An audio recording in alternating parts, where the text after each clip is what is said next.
Chapter 2 The Pharmacy Laboratory. On Monday evening, the young man met Dorothy on the campus near the pharmacy laboratory. He gave her 2 white pills that he had gotten from his friend. "You must take both of them," he told her. "Take them tonight. You'll probably have a fever for an hour or 2, and you'll probably throw up. But then, you'll abort the baby." "What will we do if the pills don't work?" Dorothy asked him nervously. "Don't worry, darling," the young man replied. He smiled. "If they don't work, we'll get married right away." Dorothy put the pills in her pocket. "Do you want to go to a movie tonight?" she asked. "I'm sorry, I have to do a lot of work for my Spanish class," the young man said. "I'll help you," Dorothy said quickly. "I'll come to your room with you." Dorothy was good at Spanish. She was a student in an advanced Spanish class. "No, I'll be okay," he said. "Go home and take the pills now. Then you'll be okay in the morning." Dorothy didn't understand. The handsome young man wasn't good at Spanish, but usually he didn't care about it. Why did he want to do extra work for his class now? And why wouldn't he let her help him? She was puzzled. Dorothy didn't argue with him. She went back to her dormitory. She sat on her bed, and she looked at the 2 big white pills. "I could lie to him," she said to herself. "He would never find out about it. I could tell him that I'd taken the pills and that they didn't work. If I did that, he'll marry me soon. We'd be happy, whatever my father says." But Dorothy didn't want to lie to her boyfriend. They were going to get married soon, and lying wasn't a good way to start a marriage. She got a glass of water from the bathroom, closed her eyes, and took the pills. An hour later, she had a fever and a terrible pain in her stomach. After another hour, she threw up. But the next morning, she was still pregnant. On Tuesday morning, at 2 minutes after 9, the handsome young man was sitting in a lecture room on the campus. He wasn't really listening to what the philosophy lecturer was saying. He was thinking about Dorothy. Where was she? She was a philosophy student too, but she hadn't come to the lecture this morning. Was that good? The friend who had sold him the pills hadn't been sure that they would work. "If your girlfriend is 2 months pregnant, it might be too late," he'd said. "These pills are really for people who are only a few weeks pregnant. But she can try them, can't she?" Perhaps she aborted the baby in the night, the handsome young man thought nervously. Perhaps Dorothy isn't feeling well enough to come to classes this morning. But at 9:15, the door of the room opened quietly, and Dorothy came in. She was very pale. She sat down next to the young man and put her books on her desk. She wrote a few words on a page of her notebook, tore out the page, and passed it to him. "The pills didn't work. I had a fever, and I threw up all night. But I'm still pregnant." The young man closed his eyes. He tried not to show his anger and despair. After a moment, he opened his eyes again, and he smiled at Dorothy. He quickly wrote a few words on a page of his own notebook. Don't worry. We'll get married this week." He smiled at Dorothy again, and he showed her the page. But he didn't tear it out of the notebook. The young man was thinking hard. Dorothy would want to get married right away. He needed some time to think of another plan. "Oh, God," he thought, "I wish that the pills had killed her." And as soon as he had thought that, something inside him changed. Suddenly, he felt calm. He was in control of his future again. When the class ended, the two young people left the lecture room together. "We have to talk," the young man said. "Let's go into the town center. We can have some coffee there. I won't go to any more classes today.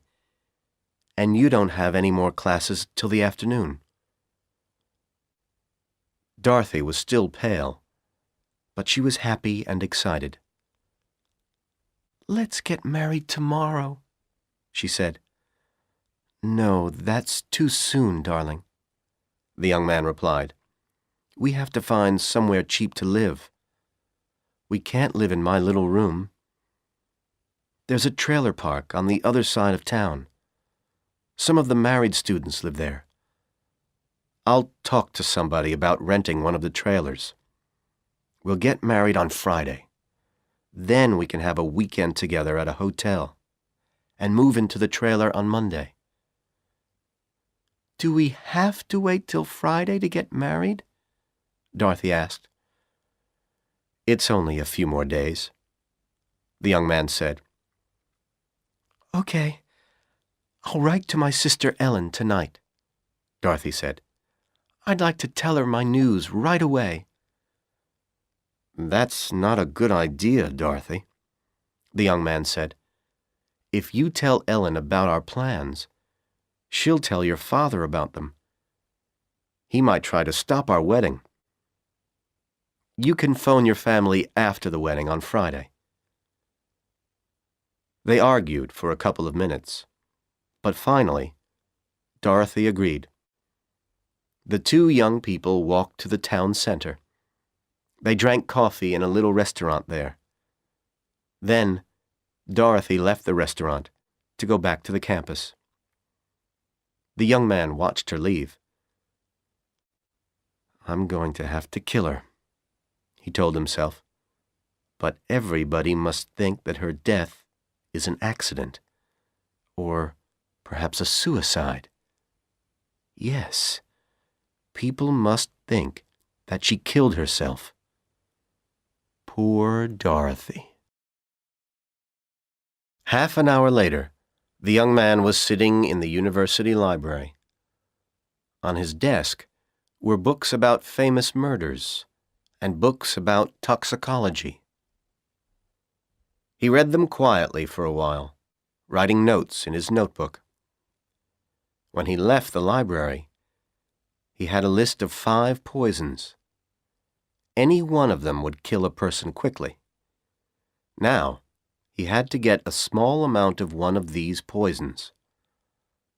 Drugstores were not allowed to sell poisons, but the young man knew one place where he could get them: Stoddard University's pharmacy laboratory. The young man had never been into the laboratory, but he knew that there was a storeroom for chemicals in its basement. All the chemicals which were needed for the pharmacy students' experiments were kept there, and the final year students had keys to the storeroom. The final year students often did experiments without a teacher. The young man had to get into that room, so he'd have to pretend to be a final year pharmacy student. From the library, he walked to the campus bookstore. On the wall of the store was a list of the books which students studied for their classes. He looked at the list for a minute. Then he bought a copy of the textbook which all final year pharmacy students had to use. It was a tall, thin book with a green cover. He bought some white envelopes, too. A quarter of an hour later, the young man was standing in the basement corridor of the pharmacy laboratory. He was pretending to read the notices on a bulletin board, which was next to the locked door of the storeroom. He was holding the tall green textbook under his arm, together with a notebook and the envelopes. He wanted one of the real pharmacy students to open the storeroom door for him. But that wouldn't be a problem. There were hundreds of pharmacy students. Soon, one of them would come to the storeroom. The student wouldn't recognize the young man, but this wouldn't be a problem either. They couldn't all know one another.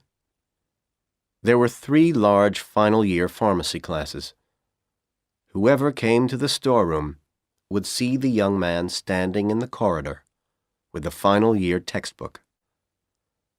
Whoever came would think that he was a final-year student, but a student in a different class. The young man told himself this, and he tried to look calm and relaxed. But he was very nervous. He didn't plan a murder every day. After a few minutes, a pretty female student came along the basement corridor. She took a bunch of keys from her purse. At the same moment, the young man took his own bunch of keys from his pocket and pretended that he was trying to find the key to the storeroom. The pretty young woman smiled at him. "I'll open the door," she said. And a moment later, they were both inside the storeroom. All around the room were shelves full of bottles. The bottles contained chemicals. Some of the chemicals were powders, and some were liquids. Each bottle had a white label with black letters, which identified the contents. Some of the labels also had the picture and the word poison in red letters. The young man put the green textbook and his notebook on a desk. He opened them, and he pretended to read and take notes. Soon, the young woman had found what she wanted. She put some powder from one of the bottles into a small glass container. Then she went to the door. "Goodbye," she said, as she left the room. As soon as she had gone, the young man started to read the labels on all the bottles. In a minute, he had found the bottle that he was looking for. White arsenic, AS406. Poison was written on the label. He opened the bottle, and he poured some of the powder into one of his envelopes. Then he found a bottle of empty gelatin capsules, and he put a few of them into another envelope. A minute later, he was walking away from the pharmacy laboratory. He was no longer nervous. He was calm and relaxed again. His plan was going to work.